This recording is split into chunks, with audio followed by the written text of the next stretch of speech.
Welcome to Reinventing Broadcast, where AI meets content. Here we have a bonus episode for you. Let's dive in. Welcome to the Deep Dive.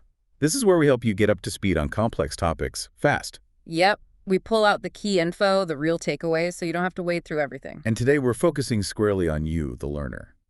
Maybe you're curious about what's really going on under the hood with AI, the tech side of things. Exactly. We know you want to grasp the core concepts without, drowning in jargon. So that's the plan today. And we're drawing on some really interesting sort of firsthand learning. We are. This deep dive is based on Ben Anker's explorations during his course's Lab Week. Lab Week. Sounds intense. It was. And Ben, who always likes to, dig a bit deeper, used that time to really get into the nuts and bolts of AI. Okay, so where did he start? Well, he began with something pretty familiar these days, chatbots. But that led him pretty quickly into the world of AI agents. Agents, right. That term is popping up everywhere now. Seems like a lot of momentum there. Definitely. It's a really hot area this year. And our source material for this? It's Ben's notes and what else? It's his notes from that week, yeah. And also a transcript from a discussion he was involved in specifically about AI agents. It gives a great view into how someone actively learning this stuff makes sense of it. Perfect. Yeah. So our mission today, unpack the tech behind chatbots and these AI agents, drawing on Ben's learning journey, give you those aha moments. Without the tech overwhelm, that's the goal. Okay, so Ben kicks off with chatbots, specifically RAG chatbots. That's right. Retrieval augmented generation. That was a big focus for him during Lab Week. He was even working with a course mate who'd actually built some. Practical experience. What was this course mate using? Like what tools? Yeah, they were building them for clients, and the toolkit was interesting, actually. Not all hardcore code. Really? What was in the mix? Well, for some of the, let's say, lower code stuff, they were actually leveraging ChatGPT itself. Using AI to build AI. Kind of, yeah. But they also used Python scripting for more specific functions. Right, so a bit of both. Custom bits needed code. Exactly, and they spent a lot of time on personas and system prompts. To guide the AI, give it a personality and instructions? Precisely. Defining its role. Then, platform-wise, Ben mentioned a few things. Like what? Bubble was one, another low-code tool. But interestingly, the course mate used a contractor for the Bubble projects. Suggests maybe it's powerful, but needs some specialist knowledge. Could be. Yeah, maybe more flexible for complex stuff, but with a learning curve or needing specific skills. Then there was something called CustomGPT.ai. Okay. That one's no code, designed for, smaller businesses to just embed a chatbot widget on their website easily. Simple setup. Makes sense. Anything else? Yeah, for voice chatbots, they were using ElevenLabs. The voice synthesis people. For more natural-sounding voice interaction. Exactly. So Ben got this really broad look at the chatbot landscape, from no code to, Python scripting and specialized voice tools. And seeing all that, seeing what his course mate was actually building for clients, that must have made an impression. It definitely did. His notes say he was very impressed. And that impression, that sparked his interest in what's next. That's exactly it. Seeing the power of these chatbots, even with their current limitations, naturally made him look towards AI agents. Okay, makes sense. So chatbots laid the foundation, but the tech world doesn't stand still. Never does. And Ben's notes clearly show this shift in focus towards agents. It was partly driven by that specific discussion he joined. The one we have the transcript for. Yeah. It really seemed to crystallize things for him about this more autonomous AI. And like we said, agents are really gaining traction this year. It's a key area. Ben was right on the pulse. Absolutely. So let's unpack what an AI agent is, fundamentally. Okay. How does it differ from the chatbots Ben was just looking at? Well, the core idea is moving from reactive systems like a chatbot waiting for your question to systems that are proactive. Proactive. How? They can think creatively, plan sequences of actions to achieve a goal. They don't just respond, they decide what to do and when. Okay, so less waiting for instructions, more figuring things out. Exactly. Think about a predefined workflow where every step is dictated. Right. Step 1, step 2, step 3. Versus an agent, which is more like being given a destination and figuring out the road itself. It decides the turns, the actions, the order. Okay. That's a much more autonomous way of operating. Makes sense. It is. And that discussion Ben listened to, it laid out the essential building blocks for any agent system. The absolute must-haves. What are they? Okay, 5 key things came up. First, a name. just for identification. Simple enough. Second, the model. That's the AI brain doing the thinking, like GPT-4 or something similar. Got it. The core intelligence. Third, tools. These are crucial. They're the agent's capabilities to interact with the world. Tools. I'll need to dig into that. What else? Fourth, instructions. These guide the agent, tell it its purpose, its goals, how it should behave. The rules of engagement, kind of? Sort of, yeah. And finally, there's an optional description. This can be useful if you have multiple agents working together and need to hand off tasks. The description tells other agents what this one does. Okay, name, model, tools, instructions, and description. Let's go back to tools. That sounds really important for moving beyond just, text generation. It's absolutely critical. Tools are what let the agent act. Act how? Like physical actions. Or not usually physical, though maybe someday. Right now, it's mostly about actions in the digital world, giving the agent ways to interact with other systems, data sources, APIs. Okay, can you give some examples? What kind of tools might an agent have? Sure. It could have a tool to access your company's CRM system. To look up customer data. Exactly. Or a tool to browse the web, a really common one. Maybe access to internal documents, like in a knowledge base. You mentioned vector stores earlier. Is that related? Yes, often those knowledge bases are set up as vector stores. It's just a way of organizing information so that AI can find relevant stuff really quickly, even based on meaning, not just keywords. Very useful for agents needing background info. Okay. What else?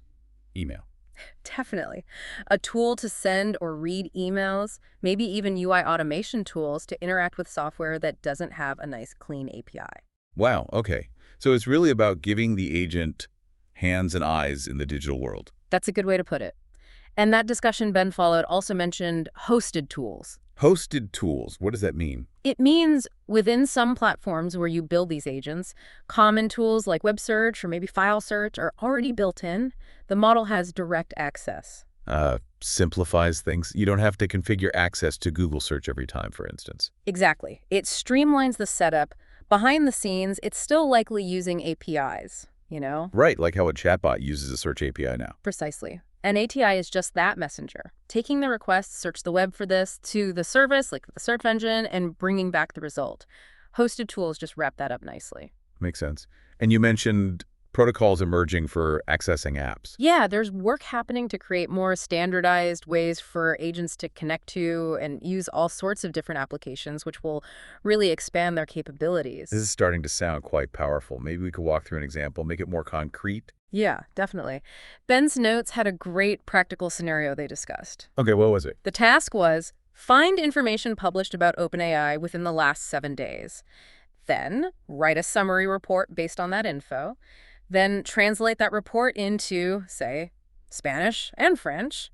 And finally, save everything as a markdown file. Okay, that's got multiple steps. Search, synthesize, translate, save. Yep. How would an agent system handle that? Is it one super agent? The approach they talked about wasn't one super agent, but rather breaking it down, creating a sort of team of specialized agents. Like a division of labor. Exactly. So for this task, you might have a dedicated search agent. Its only job is to find the info. Right. Then a report writer agent to do the summarizing. Okay. And then separate translation agents, a Spanish translator and a French translator. Specializing makes sense. So how would you set up, say, the search agent? Using those building blocks. Okay, search agent. You'd give it a name, like web researcher. Its instructions would be very specific. Search the web for articles and news about OpenAI published in the last 7 days. Clear goal. You'd choose a suitable model, maybe one good at information retrieval, and crucially, you'd give it tools. The web search tool, obviously. Yes, definitely a web search tool. And maybe also a file search tool in case relevant info is already in internal knowledge base or vector store. Got it. What about the report writer? Name, summarizer, instructions. Write a concise summary report based on the provided text model. One good at summarization and writing. Does it need tools? Maybe not, actually. If its only job is to process the text given to it by the search agent, it might just need its own intelligence, its model. Ah, okay. Interesting. And the translators?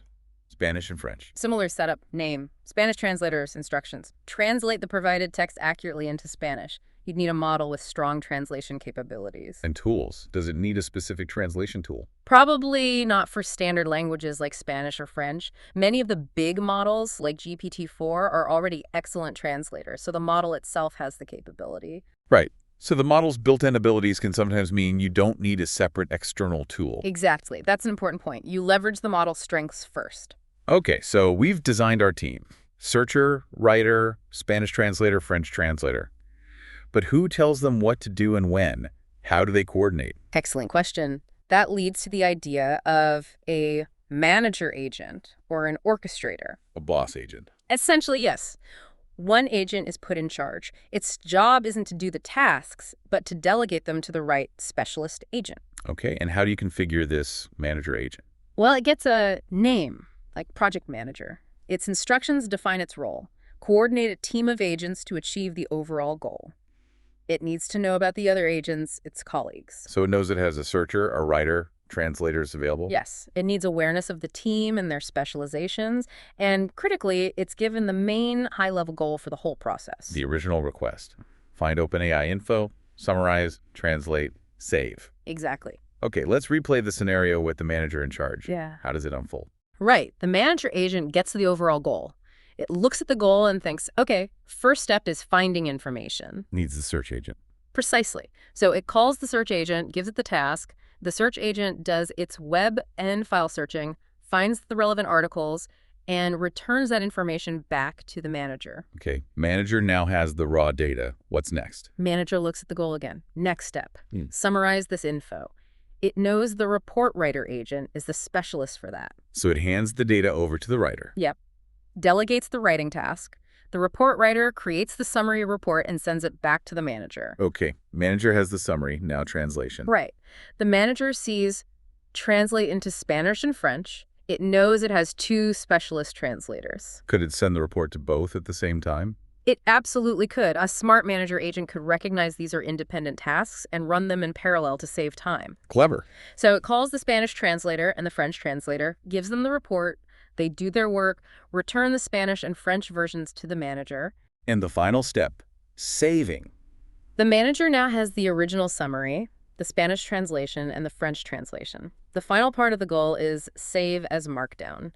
The manager might handle this itself if it has basic file system tools, or delegate again, maybe to a file saver agent. potentially, yeah, if the saving process was complex.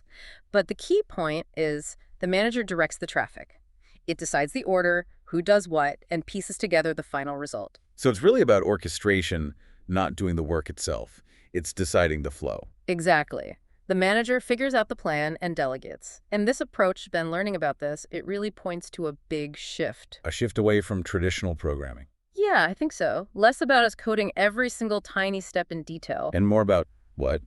Defining the outcome. More about defining the high-level goal, providing the right agents with the right tools and instructions, and then letting the system, often coordinated by a manager, figure out the best way to achieve it. That sounds incredibly useful for problems where you don't know the exact best path beforehand. Open-ended problems. That's exactly where this shines. Complex tasks where the solution might need adaptation or multiple steps that aren't rigidly defined from the start. It feels like it changes the skill set needed too.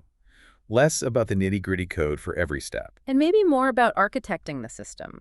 Designing the agents, writing clear instructions, choosing the right tools, setting up the communication flow. And putting in guardrails, I imagine. Making sure they don't go completely off-piste. Oh, absolutely. Just because they're autonomous doesn't mean they're unsupervised. Clear instructions, the right tools, maybe constraints or rules, those are still vital to make sure they work effectively and safely.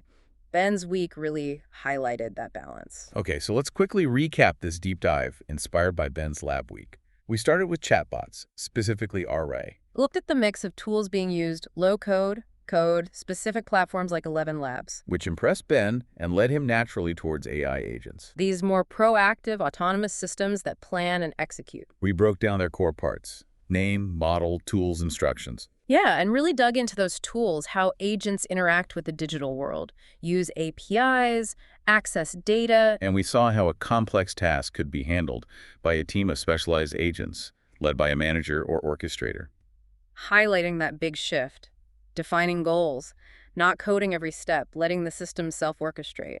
Ben's journey is a great example for you, the learner, watching this field evolve so fast. Definitely. So, as you think about this, maybe consider your own work, your own interests. Are there complex problems where a team of agents, this kind of autonomous problem solving, could apply? It's worth exploring the frameworks out there for building agents. The possibilities are really starting to open up. They really are, and it leaves us with a fascinating question to ponder. Go on. As these agents get more and more capable, more sophisticated, how does our role change? Does it become less about doing and more about defining the right goals, setting the direction, and collaborating with these intelligent systems? Collaborating with AI agents. That's definitely something to think about. A great place to leave it for this deep dive. Thanks for joining us. Until the next exploration, keep learning, keep questioning. Thanks for listening to Reinventing Broadcast. Subscribe for more on AI content and the future of media. And visit ancast.tv for more info on Ben himself, the resources, other content, and news.